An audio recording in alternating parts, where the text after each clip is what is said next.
राम राम।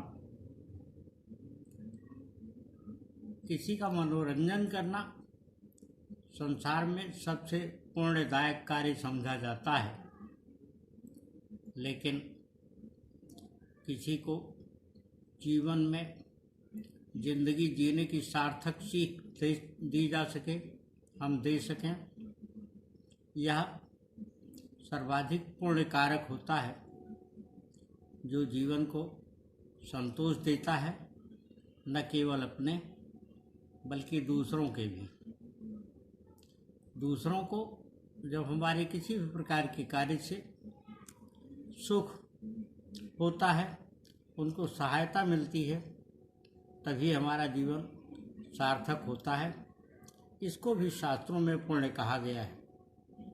कोई भी व्यवस्था किसी मनुष्य को औजार या उपकरण के रूप में ही मानती है, और अमूमन देश में आप देखिए तो हर कोई किसी न किसी एक परिधि में बंधा होता है, और देश ही क्या, दुनिया की किसी भी भौगोलिक सीमा में न केवल उस भूगोल की एक परिधि होती है, बल्कि उसमें रहने वाले मनुष्य और सभी निवासियों की, वो चाहे जलचर हों, चाहे नभचर हों, चाहे पृथ्वी पर भ्रमण करने वाले, जिनमें मनुष्य को सर्वश्रेष्ठ प्राणी समझा गया है, अथवा वनचर हों, वह सभी अपनी एक परिधि में ही जीते हैं। किसी की भी परिधि असीमित नहीं होती है। इसलिए मनुष्य को यह समझना चाहिए कि किसी का भी दायरा असीमित नहीं है, उसे एक नियंत्रण में रहना होता है। यही बात मन और सोच के संदर्भ में भी होती है। मन को संयत रख करके सोच को अगर सुविस्तार दिया जाए तो समझ गहरी होती जाती है, और जब हम इस संबंध में और गहराई से थोड़ा विचार करते हैं तो पाते हैं कि आज मनुष्य की पढ़ने और संवाद के प्रति अरुचि बढ़ती जा रही है।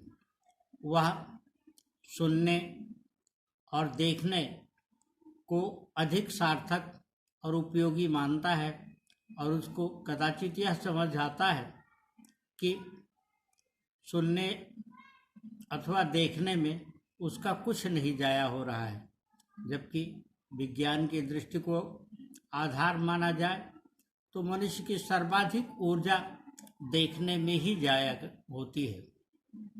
मनुष्य को कम से कम चीज़ों को देखना चाहिए, अधिक से अधिक चीज़ों को सुनना चाहिए, और जब हम ऐसा करेंगे तो एक अच्छी बात यह होगी कि पढ़ने में भी रुचि बढ़ेगी, और पढ़ने में जब रुचि बढ़ेगी, जिज्ञासा और बढ़ेगी, तो ज्ञान और कौशल का विकास होगा, मनुष्य कुछ मौलिक सोच पाएगा। आज विभिन्न क्षेत्रों में देखें तो हम पाएंगे कि औसतन ऐसे लोगों की कमी होती जा रही है जो कुछ सृजनात्मक या नया अथवा मौलिक करते हैं। अधिकतर लोग नकल ही करना चाहते हैं, कॉपिंग ही करना चाहते हैं।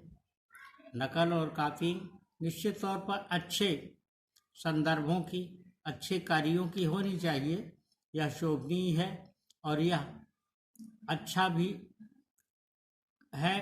तथापि इस बात को ध्यान में रखे जाने की आवश्यकता है कि हम भी कुछ योगदान ऐसा करें अपने जीवन में, वह किसी भी प्रकार का सृजन हो जिससे दूसरों के लिए भी नसीहत बन सके, दूसरों के लिए भी सबक बन सके, और यह परंपरा आगे बढ़ती रहे। हमें निरंतर यह ध्यान में रखने की आवश्यकता है, और इसके लिए यत्नशील होना चाहिए कि महत्वाकांक्षाओं को इतना अधिक न ले जाएं, और यह दायित्व अपने बच्चों के प्रति, अपनी संतान के प्रति हम अभिभावकों का है, माता पिता का है। वो अपनी संतानों में, अपने बच्चों में पुत्र पुत्रियों में इस प्रकार की महत्वाकांक्षा न पैदा कर दें कि एक दिन समय के पहले ही उनसे हमें वंचित होना पड़े। महत्वाकांक्षाओं को सीमा विशेष में रख करके ही उन्हें अच्छा और संस्कारवान बनाया जा सकता है। संस्कारवान संतान होने पर वह अपने आप ज्ञान की तरफ आकर्षित होगी, ज्ञान की तरफ अपने को स्वयं उत्प्रेरित करेगी, और यही हमारा अपनी संतान के प्रति सबसे अच्छा दायित्व होगा। राम राम।